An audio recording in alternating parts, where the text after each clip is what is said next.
Good morning મિત્રો, તમારું હાર્દિક સ્વાગત છે આપણી યુટ્યુબ ચેનલ એમડી એકેડમીમાં।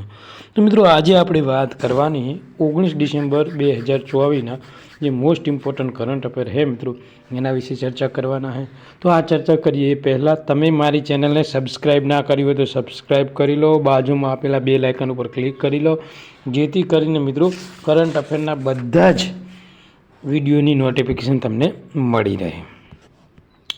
तो मित्रों आज पहला क्वेश्चन है कि हाल 15 डिसेम्बरना रोज क्या महाअनुभाव है मित्रों एमनी पुण्यतिथि थी तो सरदार वल्लभभाई पटेल।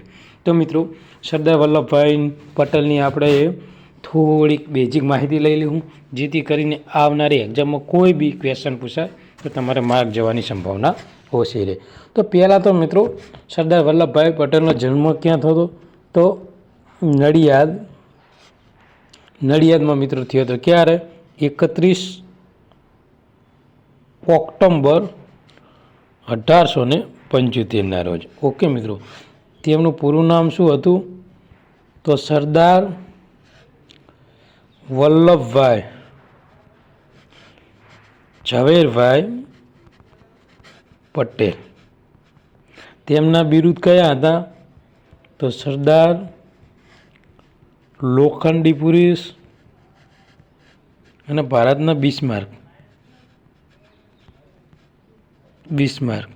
तो मित्रों आ एमना उपनामों है जे अवारनवार एक्जाम में पूछाता होय। आ उपरांत मित्रों तेमनुं पत्नीनुं नाम हतुं झवेरबेन। शुं हतुं? झवेरबेन पटेल। ओके मित्रों आ उपरांत मित्रों बात करवामां आवे तो मित्रों तेमनुं मृत्यु रह्युं ने 15 डिसेम्बर 1950 ना रोज मुंबई खाते थयुं हतुं। क्या थयुं हतुं? मुंबई। ओके मित्रों एमने हार्ट एटेकना लीधे तेमनुं मृत्यु थयुं हतुं अने तेमने वर्ष 1991 में भारत रत्न आपवामां आव्युं हतुं। पण कयो? मरणोत्तर। ओके मित्रों तो याद राखजो सरदार वल्लभभाई पटेल ने क्यारे मरणोत्तर आपवामां आव्यो हतो तो वर्ष 1991 भारत रत्न पण मरणोत्तर। ओके मित्रों आगळ बात करिए तो मित्रों कि सरदार वल्लभभाई पटेले तो सरदार वल्लभभाई पटेले मित्रों खेड़ा सत्याग्रह में तेमनी महत्वनी भूमिका अदा करी है। कया सत्याग्रह में? खेड़ा सत्याग्रह।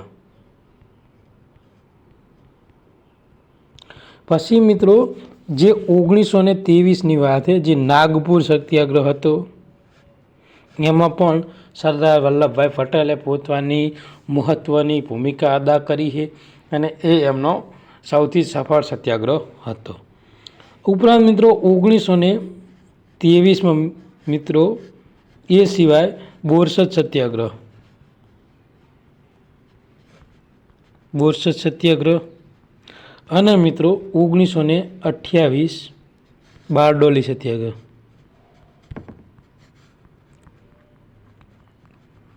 आ जे मित्रों बारडोली सत्याग्रह है ने ए सत्याग्रह थी सरदार पटेल ने सरदारनुं बिरुद मळ्युं हतुं। क्यानुं? सरदारनुं बिरुद मळ्युं हतुं अने ए बारडोलीनी जे महिलाओ हती तेना द्वारा मित्रों आ बिरुद एमने आपवामां आव्युं हतुं। मित्रों सरदार वल्लभभाई पटेल है मित्रों एमनी प्रतिमा 182 मीटर ऊंची स्टेच्यू ऑफ यूनिटी क्या आवेली है मित्रों? जे नर्मदा नदी है त्या सातु बेट है मित्रों त्या आवेली छे मित्रों। ओके मित्रों तो मित्रों आटली माहिती सरदार वल्लभभाई पटेल इम्पोर्टंट है अने मित्रों तमारे मने कॉमेंट में कहेवानुं है कि सरदार वल्लभभाई पटेल द्वारा केटला देशी रजवाड़ोनुं विलीकरण भारत में करवामां आव्युं हतुं मित्रों।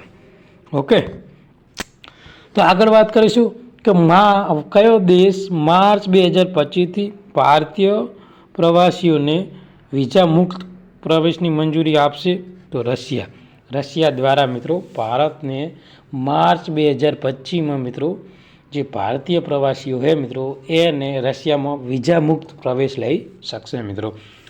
आ उपरांत मित्रों बीजा एक महत्वना न्यूज आया है रशिया तरफ थी आज मित्रों कि रशिया है ना मित्रों रशिया एवो दावो करे है कि અમે જે કેન્સર કેન્સર એની મિત્રો વેક્સિન શોધી લીધી છે મિત્રો. એક સારી બાબત છે, મહત્ત્વના ન્યૂઝ છે મિત્રો કે રશિયા દ્વારા જે કોઈ પણ ક્વેશ્ચન, કોઈ પણ મિત્રો જે કેન્સર હોય એની એમને વેક્સિન શોધી લીધી છે. ઉપરાંત મિત્રો બીજી વાત કરવાની છે કે વિશ્વમાં સૌથી વધુ કેન્સરના પેશન્ટ કયા દેશમાંથી અને કયા વિસ્તારમાંથી આવે છે? તો મિત્રો દેશ છે ભારત, રાજ્ય છે ગુજરાત. હવે વિસ્તાર તમે મને કોમેન્ટમાં કહેવાનું છે. સૌથી વધુ કેસો ભારત પહેલા નંબરે છે કેન્સરના પેશન્ટમાં, એમાં ખાસ કરીને ગુજરાત. ઓકે મિત્રો, એમાં ગુજરાતનો સ્પેસિફાઈ પ્રદેશ છે. સિલનેક્સ નેવલ કવાયત 2024 આવૃત્તિ ક્યાં યોજાશે? તો વિશાખાપટ્ટનમમાં મિત્રો આ આવૃત્તિ યોજાવાની છે. અને આ જે સિલનેક્સ છે એ મિત્રો ભારત અને શ્રીલંકા વચ્ચે થવાયેલ નૌકા કવાયત છે મિત્રો, જે 17 ડિસેમ્બરથી 20 ડિસેમ્બરના દરમિયાન વિશાખાપટ્ટનમમાં યોજાશે. અને આ જે કવાયત છે ને મિત્રો વર્ષ 2005થી મિત્રો વાર્ષિક ધોરણે આ કવાયતનું મિત્રો આયોજન થાય છે. અને આ કવાયતનો હેતુ એવો છે કે ભારત અને જે શ્રીલંકાના નૌકાદળ છે મિત્રો એ બંને વચ્ચે સહયોગ રીતે સંબંધો મજબૂત બને અને આંતર કાર્યક્ષમતામાં વધારો થાય. અને મિત્રો ઈસ્ટર્ન નેવલ કમાન્ડ દ્વારા આયોજિત સિલનેક્સ 2024 હર્બન ફેઝ અને સી ફેઝ દર્શાવે છે અને જે મિત્રો પ્રાદેશિક દરિયાઈ સુરક્ષાને પ્રોત્સાહન આપવા અને દ્વિપક્ષીય જે સંબંધો છે એને મજબૂત કરવા માટે ધ્યાન કેન્દ્રિત કરે છે મિત્રો. તો મિત્રો સિલનેક કવાયત તમને પૂછશે તો તમને ખબર હોવી પડે. નેવલ કવાયત છે ભારત અને શ્રીલંકા. તાજેતરમાં ભારતનો ડેટા સેન્ટર ઇન્ડસ્ટ્રીઝ 2027 સુધીમાં કેટલા બિલિયન ડોલરને વટાવી જશે? તો મિત્રો $100 બિલિયન. ઓકે મિત્રો, મોસ્ટ ઇમ્પોર્ટન્ટ ક્વેશ્ચન હોય 100% મિત્રો આવી શકે એવો ક્વેશ્ચન છે મિત્રો. પછી પોલીસ કોન્સ્ટેબલ હોય કે STI હોય કે આવનારી 1-2 એક્ઝામ હોય, કોઈ પણ વિજ્ઞાન અને ટેકનોલોજીનો ક્વેશ્ચન છે મિત્રો. ઓકે મિત્રો, તો મિત્રો તાજેતરમાં જે મિત્રો ઈસરો એના દ્વારા કયા ક્રાયોજેનિક એન્જિનનું મિત્રો સફળતાપૂર્વક પરીક્ષણ કર્યું છે મિત્રો?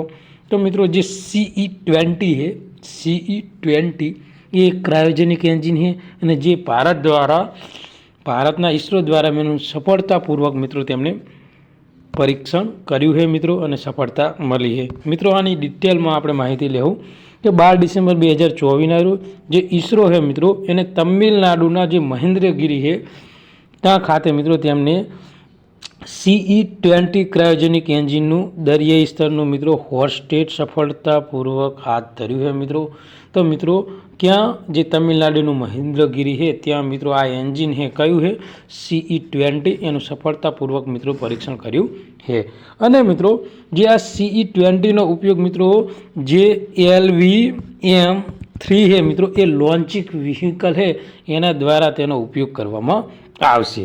અને મિત્રો આ જે પરીક્ષણ એન્જિન જે મિત્રો પરીક્ષણ છે આ એન્જિન CE-20 આ એન્જિન મિત્રો ઈસરોના લિક્વિડ ફ્યુઅલ સિસ્ટમ સેન્ટર દ્વારા વિકસાવવામાં આવ્યું છે અને પુનઃ પ્રારંભ સક્ષમ સિસ્ટમ અને મલ્ટી એલ્ટિટ્યુડ ઇગ્નિટરનું પ્રદર્શન કરે છે મિત્રો. અને મિત્રો આ એન્જિન દ્વારા 19 ટનનું થ્રસ્ટ લેવલ ધરાવે છે અને આ જે એન્જિન છે મિત્રો એ આપણું ચંદ્રયાન-3 મિશન જેવા મિશનોને પાવર આપશે. એટલે મિત્રો આ એન્જિનનો ઉપયોગ ઓછા વધતા પ્રમાણમાં મિત્રો આપણું જે ચંદ્રયાન-3 મિશન છે એમાં કરવાનો છે મિત્રો. અને મિત્રો જે CE-20ને ભાવિ મિશન માટે 22 ટન થ્રસ્ટ લેવલ સુધી વધારવામાં આવશે. એટલે મિત્રો આ જે એન્જિન છે એ 19 ટનનું થ્રસ્ટ લેવલ ધરાવે છે. આગામી જે બી એન્જિન મિત્રો વિકસાવવામાં આવશે તે 22 ટનના થ્રસ્ટ સુધી લઈ જવામાં આવશે. ઉપરાંત મિત્રો કે ભારત એવો 6 દેશોમાંનો એક છે કે જેણે પોતાનું સ્વદેશી ક્રાયોજેનિક એન્જિન મિત્રો વિકસાવ્યું છે. એટલે ભારત મિત્રો 6ઠ્ઠો દેશ બની ગયો છે જેને પોતાનું રહ્યું ને પોતાનું આગવું મિત્રો ક્રાયોજેનિક એન્જિન છે. એમાં પહેલા નંબરે મિત્રો યુએસ, બીજા નંબરે ફ્રાન્સ, ત્રીજા નંબરે રશિયા, ચોથા નંબરે ચીન અને પાંચમા નંબરે જાપાન અને છઠ્ઠા નંબરે આપણું એવું ભારત. ઓકે મિત્રો, તો મિત્રો શું વિશેષ માહિતી છે? તો મિત્રો કે જે એન્જિન છે લિક્વિડ ઓક્સિજન અને લિક્વિડ હાઇડ્રોજનનો પ્રોફેલ ઉપયોગ કરે છે અને મિત્રો જે ઓક્સિજન છે એ -83 ડિગ્રી સેલ્સિયસ પ્રવાહી સુધી સ્થિત છે અને જે પ્રવાહી હાઇડ્રોજન છે એ -253 સેલ્સિયસ છે મિત્રો, તે નીચે પ્રવાહીમાં રહે છે મિત્રો. તો મિત્રો મોસ્ટ ઇમ્પોર્ટન્ટ માહિતી છે, એકદમ હોટ ટોપિક છે મિત્રો. આ જે એન્જિન છે ક્રાયોજેનિક, એ ભારતનું સ્વદેશી ક્રાયોજેનિક એન્જિન છે. એની માહિતી અચૂકથી તમે સ્કીપ ના કરતા અને પૂછાય તેવો ક્વેશ્ચન છે મિત્રો. 100મો તાનસેન સંગીત ઉત્સવ કયા શહેરમાં યોજાયો હતો જેને ગિનિસ વર્લ્ડ રેકોર્ડ બનાવ્યો? તો મિત્રો જે ગ્વાલિયર છે, મધ્યપ્રદેશનું ગ્વાલિયર, ત્યાં મિત્રો 100મો તાનસેન સંગીત ઉત્સવ મિત્રો ઉજવવામાં આવ્યો હતો મિત્રો. તો મધ્યપ્રદેશના ગ્વાલિયરમાં યોજાયેલ 100મા તાનસેન સંગીત ઉત્સવમાં 536 કલાકારો, સૌથી મોટો સમૂહ અને 9 મિનિટ સુધી એક સાથે 9 અલગ અલગ વાતો વગાડીને મિત્રો ગિનિસ વર્લ્ડ રેકોર્ડ રચવામાં આવ્યો છે મિત્રો. અને આનું આયોજન મિત્રો જે મધ્યપ્રદેશ સરકાર જે સાંસ્કૃતિક વિભાગ છે તેના દ્વારા કરવામાં આવ્યું હતું મિત્રો. ભારતે દર વર્ષે કઈ તારીખે પેન્શન્સ ડે મનાવવામાં આવે છે? તો મિત્રો 17 ડિસેમ્બરના દિવસે.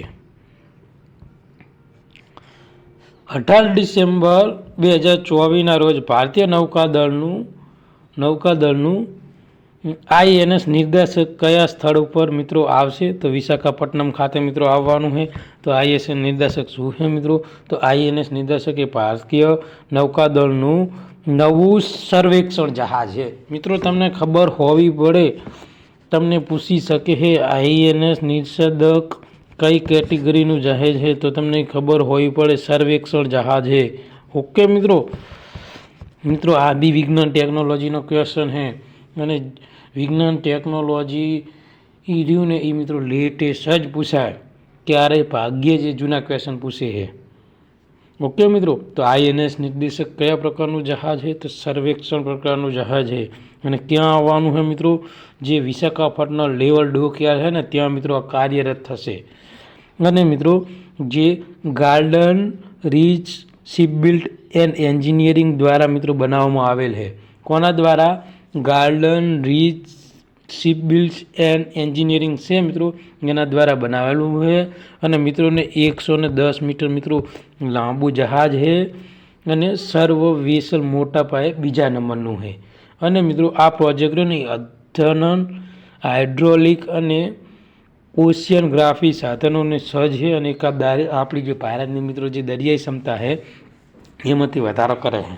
ઓકે મિત્રો, તો મોસ્ટ ઇમ્પોર્ટન્ટ ક્વેશ્ચન છે. ઓકે મિત્રો, હાલમાં હોકીમાં વુમન્સ જુનિયર એશિયા કપ 2024 કયા દેશે મિત્રો ખિતાબ જીત્યો હોય? તો ભારતે મિત્રો ચીનને હરાવીને મિત્રો આ ખિતાબ જીતી લીધો હોય.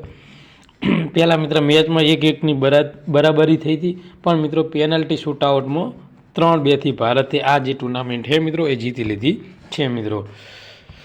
તો મિત્રો આ આયોજન ભારતે ઓમાનના મસ્કતમાં ચીનને પેનલ્ટી શૂટઆઉટમાં 3-2ના સ્કોર સાથે મિત્રો હરાવી હોકીમાં મહિલા જુનિયર એશિયન કપ મિત્રો 2024 જીતી લીધો છે.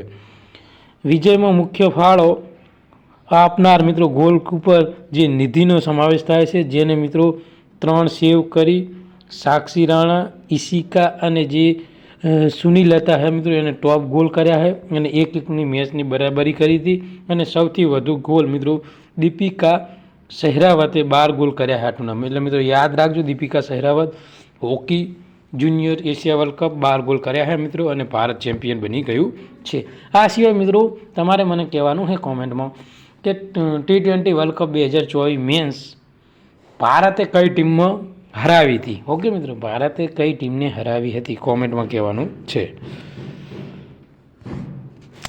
તાજેતરમાં કોના દ્વારા મધ્યપ્રદેશના ગ્વાલિયરમાં મિત્રો મોસ્ટ ઇમ્પોર્ટન્ટ ક્વેશ્ચન મિત્રો ग्वालियर में GSI जियो सायंस म्यूजियम उद्घाटन कर्યું है। तो जे अपना उपराष्ट्रपति है धनखड़े मित्रों एमने मध्य प्रदेशना ग्वालियर खाते जे जियो सायंस म्यूजियम है एનું उद्घाटन કરવામાં આવ્યું છે मित्रों। वाइस प्रेसिडेंट जगदीश धनखड़े ग्वालियर में GSI जियो सायंस म्यूजियम उद्घाटन कर्યું है। आ ऐतिहासिक है ने ये मित्रों जे विक्टोरिया मार्केट है मित्रों त्या आ बिल्डिंग में आवेलू है। અને આ મ્યુઝિયમ મિત્રો જે ભારતના ભૂશાસ્ત્રીઓ અને અજાયબીઓને શ્રદ્ધાંજલિ તરીકે સેવા આપે છે અને ભારતમાં સંશોધનની શોધમાં અને ભારતના ભૂશાસ્ત્રીઓને સર્વેક્ષણમાં મિત્રો યોગદાન આપે છે મિત્રો। આનો હેતુ શું છે તો મિત્રો તો કે પૃથ્વીની પ્રક્રિયાઓને સમજવા અને જે ટકાઉ વિકાસને ટેકો આપવા માટે મિત્રો એક આવશ્યક સ્ત્રોત પૂરો પાડે છે મિત્રો। તાજેતરમાં સૂર્યબાલાની જે નવલકથા છે મિત્રો એને કેટલામો વ્યાસ પુરસ્કાર 2024 આપવામાં આવ્યો છે। તો મિત્રો 34મો જે વ્યાસ સન્માન છે મિત્રો એ આપવામાં આવ્યું છે મિત્રો। તો મિત્રો કે જે સૂર્યબાલા નવલકથા है कई है कौन से देश का वासी तेणु की। तो मित्रों आज डायरी है એને 34મો व्यास पुरस्कार મળ્યો है જે के बिरला फाउंडेशन द्वारा આપવામાં આવે છે મિત્રો। આટલી માહિતી ઇમ્પોર્ટન્ટ છે મિત્રો। ઓકે મિત્રો કૃતિ ખાસ યાદ રાખજો સૂર્યબાલાની કઈ કૃતિને મિત્રો આ પુરસ્કાર આપવામાં આવ્યો છે વ્યાસ સન્માન। તાજેતરમાં કયા ભારતીય મંદિરને તેની સુરક્ષા માટે ગ્લોબલ સેફ્ટી એવોર્ડ એનાયત કરવામાં આવ્યો છે અથવા કે જીત્યો છે તો આપણું એવું અયોધ્યાનું મિત્રો રામ મંદિર જે ઉત્તર પ્રદેશમાં આવેલું છે મિત્રો। તો મિત્રો યાદ રાખજો મોસ્ટ ઇમ્પોર્ટન્ટ ક્વેશ્ચન છે। તો અયોધ્યાના રામ મંદિરને પ્રોજેક્ટને બ્રિટિશ સેફ્ટી કાઉન્સિલ તરફથી કોના તરફથી મિત્રો આપવામાં આવ્યો છે બ્રિટિશ સેફ્ટી કાઉન્સિલ તરફથી પ્રતિષ્ઠિત સ્ક્વોડ ઓન ઓનર મળ્યો છે જે તેના નિર્માણ દરમિયાન લાગુ કરવામાં આવેલ અસાધારણ સુવિધાના પ્રોટોકોલને માન્યતા આપે છે। અને શ્રી રામ જન્મભૂમિ તીર્થ ક્ષેત્ર ટ્રસ્ટના અધ્યક્ષ જે નૃપેન્દ્ર મિશ્રા છે મિત્રો તેના દ્વારા આ માહિતી આપવામાં આવેલી છે મિત્રો। તો મિત્રો આજનું કરંટ અફેર આપણે અહીંયા પૂરું કરીએ છીએ। તમને આ વિડીયો ગમ્યો હોય તો લાઈક કરો, સબસ્ક્રાઈબ કરો અને તમારા બીજા મિત્રોને શેર કરો જેથી કરીને આ કરંટ અફેરની બધા જ લેક્ચર તમારા મિત્ર સુધી પહોંચી શકે મિત્રો। થેન્ક યુ, ધન્યવાદ।